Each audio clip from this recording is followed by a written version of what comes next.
बेहद दर्दनाक होता है किसी को खो देना, लेकिन उससे ज़्यादा भी खौफ़नाक होता है किसी को खो देने का डर। क्या करेंगे आप जब आपके अपने बहुत ज़्यादा कष्ट में हो और इतने ज़्यादा कष्ट में हो कि उनके साँसें थामने के लिए क्या आप कुछ भी कर गुज़रने के लिए तैयार हैं? पुराने समय में हम ये बात ज़रूर सुनते थे कि जो मोहब्बत होती है वो तन से नहीं, वो मन से होती है। और आज तक हमें एक कहानी बहुत बताई जाती थी लैला मजनू की, कि लैला ने मजनू के लिए ये कर दिया, मजनू ने लैला के लिए कर दिया। ऐसे हमने कहानियाँ सुनी हुई है। लेकिन अगर मैं आपसे कहूँ, आपके सामने एक ऐसी मूवी आई हुई है जो आपको रिलेशनशिप की ट्रू मायने बताती है, आपको रिलेशनशिप की अहमियत बताती है और प्यार क्या होता है उसके बारे में बताती है, तो क्या आप उस मूवी को देखना चाहेंगे? ओटीटी जी5 में एक नई मूवी रिलीज हुई है जिसका नाम है द सिग्नेचर, और ये मूवी आपको बताती है जीवन की हकीकत। ये मूवी आपको बताती है कि ट्रू रिलेशनशिप क्या होता है और प्यार में आप किस हद तक जा सकते हो, उसके ऊपर ये मूवी फोकस करती है। देखिए, बॉलीवुड से हमेशा लोगों को शिकायत रहती है कि बॉलीवुड कभी भी अच्छी मूवीज नहीं बनाता है। पहले के समय में जो मूवीज बनती थी उसमें समाज का आईना दिखाया जाता था, जो समाज में चीजें चलती थी उसके बारे में बताई जाती थी, जिससे लोग सिनेमा को समाज का ही आईना बोलते थे। धीरे धीरे समय बढ़ता गया, लोग मास मसाला मूवी देखने की ओर बढ़ गए, लोग लार्जर देन लाइफ मूवीज को ज्यादा पसंद करने लगे। लेकिन विश्वास करिए, जब भी इंडियन सिनेमा में कोई भी ऐसी मूवी आती है जो समाज से एज इट इज जुड़ी होती है, जैसा जुड़ा होना चाहिए, उसको दर्शकों ने खुलकर प्यार किया है। चाहे आप लापता लेडीज देख लीजिए, चाहे आप पंचायत वेब सीरीज देख लीजिए, या आप गुल्लक की वेब सीरीज देख लीजिए, ये सारे समाज से जुड़े हुए एग्जैक्ट आईना दिखाते हैं जो समाज में होता है। ये बहुत ही सिंपल सी कहानी है, लेकिन रियलिस्टिक कहानी है। कहानी स्टार्ट होती है एक ऐसे जोड़े से, जो जोड़ा अपने बच्चों को वेल स्टैब्लिश कर दिया हुआ है और अब अपने बारे में सोचना चाहता है, अपनी खुशियों के बारे में सोचना चाहता है। इसीलिए वो लोग यूरोप की ट्रिप प्लान करते हैं और जैसे ही एयरपोर्ट पे पहुंचते हैं, अचानक से पत्नी का तबीयत खराब हो जाता है और एयरपोर्ट से वो डायरेक्ट हॉस्पिटल में पहुंच जाते हैं। यहाँ से मूवी असली सच्चाई की ओर फोकस करना स्टार्ट करती है। एक वो दंपत्ति, एक वो जोड़ा जो घूमने के लिए जा रहा था और आज अचानक से हॉस्पिटल में पहुंच गया। और जब आप एज अ हस्बैंड, आप उसके एज अ गार्जियन होके अपनी पत्नी को बचाने के लिए आप पैसे खर्च करना स्टार्ट करते हैं, तो उसमें क्या क्या चीज़ें आपको झेलनी पड़ेगी उसके ऊपर मूवी फोकस करती है। अनुपम खेर ने यहाँ पे बहुत ही बेहतरीन एक्टिंग किया हुआ है।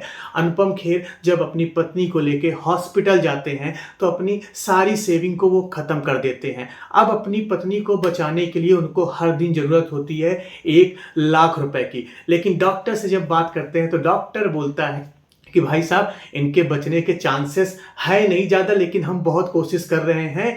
तो क्या आप अपने पत्नी को बचाना चाहते हैं? क्या आप अपनी पत्नी को आगे ट्रीटमेंट देना चाहते हैं? अब आप जरा सोचिए, इस सिचुएशन में अगर आप खड़े होंगे जहां पे आपके पत्नी की सांसें चल रही है, तो क्या आप पैसों से उनकी ज़िंदगी खरीद पाओगे या पैसों से ज़िंदगी को रोक पाओगे? और रोक पाओगे तो कितने दिनों तक रोक पाओगे? बहुत बड़ा क्वेश्चन मार्क है, बहुत बड़ा क्वेश्चन मार्क है। अब भगवान कभी भी ऐसी सिचुएशन पे किसी को लाता है तो लोग कौन सी राह चुनेगा, वो सबसे बड़ा डिसीजन होता है। जहां पे आपके बच्चे ये मना कर दें कि पापा डीएनआर पे साइन कर दो, मम्मी को अब उनके हाल पे छोड़ दो, जब मौत आनी होगी आ जाएगी, आप पैसा मत बर्बाद करो, आप पागल हो। इस पर जब अनुपम खेर रिप्लाई देते हैं कि बेटा, हमारी जनरेशन में तो ऐसा नहीं होता, तुम्हें क्या लगता है तुम्हारी माँ को मैं ऐसे मरता हुआ छोड़ दूं? क्या यही प्यार है? क्या यही संवेदनशीलता है? तुम छोड़ सकते हो लेकिन मैं नहीं छोड़ सकता, तुम जाओ, मैं पैसे की व्यवस्था करूंगा। तो अनुपम खेर अपनी पत्नी को बचाने के लिए वो हर एक चीज करता है जो एक नॉर्मल व्यक्ति करेगा। आप अपना घर बेचोगे, आप लोगों से उधार मांगने जाओगे। फिल्म का एक सीन बहुत ही बेहतरीन है। अनुपम खेर अपनी बेटी के घर जाते हैं, पैसा मांगने के लिए, वहाँ पे बोलते हैं। वैसे हमारी जनरेशन में लोग कहते हैं अपनी बेटियों से कुछ मांगना नहीं चाहिए, उनको देना चाहिए, लेकिन आज मैं बहुत ज़्यादा मजबूर हूँ। तुम्हारी माँ को बचाना है, मुझे अपनी पत्नी को बचाना, मेरे पास पैसे बिल्कुल भी नहीं है, क्या तुम थोड़ी सी मेरी मदद कर सकते हो? मैं एक एक पाई तुम्हें वापस कर दूंगा। दोस्तों, ये सीन में आपको आंसू जरूर आ जाएंगे, क्योंकि इस सीन में वो सारे चीज़ें बताई गई जो हमारे मम्मी पापा बोलते हैं कि हमारे समाज में या हमारी जनरेशन में ऐसा नहीं होता है। तो लेकिन याद रखना, जीवन की जो असली सच्चाई है, असली सच्चाई ये है कि जब आप सबसे ज़्यादा प्रॉब्लम में होते हो तो आपके अपने ही आपका साथ नहीं देते हैं। और इस चीज़ को बाकायदा ये मूवी अच्छी तरह से चित्रण करती है। ये मूवी हॉस्पिटल के भी रोल को बताती है कि एक हॉस्पिटल कितनी तरीकों से आपसे पैसे चूस सकता है, उसके बारे में ऊपर फोकस करती है, लेकिन ज़्यादा उसके ऊपर डिस्कशन नहीं करती है। लेकिन एक सीन इसमें दिखाती जरूर है कि कैसे एक पेशेंट हॉस्पिटल के अनायात खर्चों से खफा हो जाता है और लड़ाई करने के उतर आता है कि क्या करोगे इतने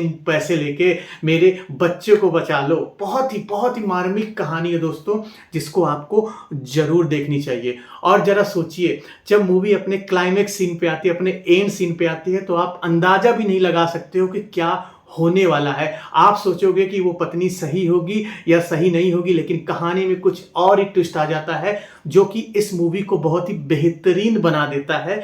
जहां पे लोग बताया करते थे कि पति पत्नी एक दूसरे से इतना प्यार करते हैं कि जीवन के लास्ट दौर पे सिर्फ आपके साथ या तो आपकी पत्नी खड़ी होगी या तो आपका पति खड़ा होगा। ये मूवी उस चीज़ को बखूबी दिखाती है और मैं आप लोगों को हाईली रिकमेंड करूंगा। अगर प्यार की रियल वैल्यू जानना चाहते हैं, अगर आप ये समझना चाहते हैं कि रिलेशनशिप एक्चुअली होता क्या है, तो ये मूवी आप जरूर देखिएगा। सिग्नेचर मूवी डायरेक्ट आपको G5 पे मिल जाएगी। इसको जाइए, देखिए, अपने परिवार के साथ देखिए, अपने बच्चों के साथ देखिए। एक मस्ट वॉच मूवी है। अगर आप रियल लाइफ की सिनेमा को पसंद करते हैं, अगर आप मास मसाला मूवी के ज़्यादा शौकीन नहीं हैं, जो समाज में एज इट इज चल रहा है वो देखना चाहते हो, तो ये मूवी आपके लिए ही बनी है। और ये मूवी हर किसी को पसंद नहीं आने वाली है, क्योंकि ये मूवी का जो मुद्दा है वो काफ़ी संवेदनशील है। और जब ये मूवी आप देखना स्टार्ट करेंगे तो आपको लगेगा कि अनुपम खेर में आप ही हो जो अपनी पत्नी को बचाने के लिए वो सब कुछ कर रहे हो जो आप कर सकते हैं। तो अगर इस मूवी की मैं रेटिंग की बात करूं तो 5 में से मैं इस मूवी को 4 स्टार देना चाहूंगा। कुछ कमियों की अगर मैं बात करूं तो मूवी कहीं कहीं थोड़ी सी आपको स्लो लगेगी। और मूवी जब स्टार्ट होती है तो मेन क्लाइमेक्स से स्टार्ट होती है, मेन स्टोरी से मूवी स्टार्ट हो जाती है। तो आपको लगेगा अरे यार, मूवी में तो कुछ और दिखाया नहीं गया, डायरेक्ट क्लाइमेक्स स्टार्ट हो गया, कहीं मैंने मूवी को छोड़ तो नहीं दी। ऐसा कुछ नहीं है, मूवी अपने मेन मुद्दों से स्टार्ट होती है। जो इसमें जो गाने भी हैं वो सीन के अकॉर्डिंग क्रिएट किए गए हुए हैं, जो कि मूवी के ऊपर जचते हैं। तो 1.5 घंटे की मूवी है, बहुत ही शॉर्ट मूवी है, लेकिन जीवन की हकीकत दिखाने वाली मूवी है। तो जाके जरूर देखिएगा, मस्ट वॉच मूवी है अगर आप रियल सिनेमा के फैन हैं। Thank you so much.